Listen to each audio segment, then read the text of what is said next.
కార్తీక పౌర్ణమి వేళ చంద్రుడి వెన్నెల జల్లుల్లో తడుస్తూ కోటి దీపోత్సవ ప్రాంగణంలో గడపడం నిజంగా పూర్వజన్మ విశేషమే.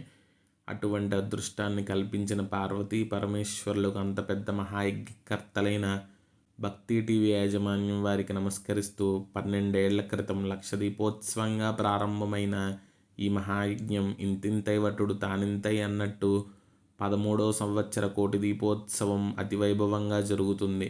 నవంబర్ 9వ తారీఖున ప్రారంభమైన ఈ మహోత్సవం నవంబర్ 25వ తారీఖు వరకు అంటే 17 రోజుల పాటు నిర్విరామంగా మన హైదరాబాద్ నగరంలో ఎన్టీఆర్ స్టేడియంలో జరగనుంది.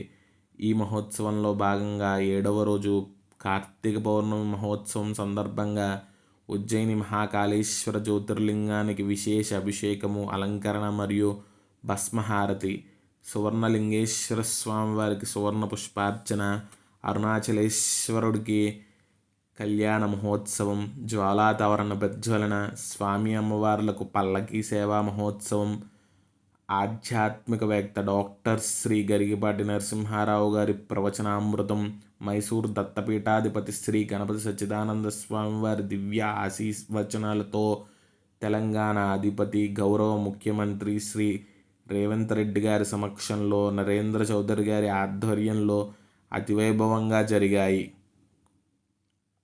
అరుణాచలేశ్వరుడి దర్శనం సకల పాపనాశనం. ఎందుకంటే అగ్నితేజమైన లింగం కనుక మనం చేసిన పాపాలంతటినీ దహించి వేస్తుంది అని. అటువంటి అరుణాచలేశ్వర స్వామికి అమితకుచాంబ అమ్మవారికి జరిగిన కళ్యాణ మహోత్సవాన్ని మరియు పల్లకీ సేవని దర్శించడం ఈ కార్తీక మాస పౌర్ణమి రోజు నిజంగా విశేషమే.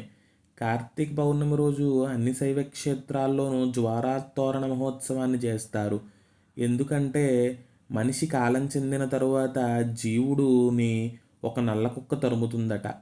అది తరుముతూ రావడంతో మనం యమద్వార ప్రవేశం చేయాల్సి ఉంటుంది.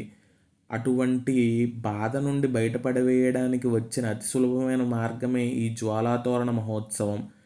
ఈ కార్తీక పౌర్ణమి రోజు ఎవరైతే శివపార్వతుల పల్లకీతో పాటు జ్వాలాతోరణం కింద నుంచి వెళ్తారో అటువంటి వారికి ఆ యమసదన బాధను తప్పిస్తాడట ఆ భోలాశంకరుడు.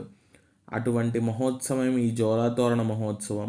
అటువంటి మహోత్సవాన్ని కూడా ఈ కోటి దీపోత్సవంలో మనం చూడవచ్చు. హర హర మహాదేవ శంభో శంకర.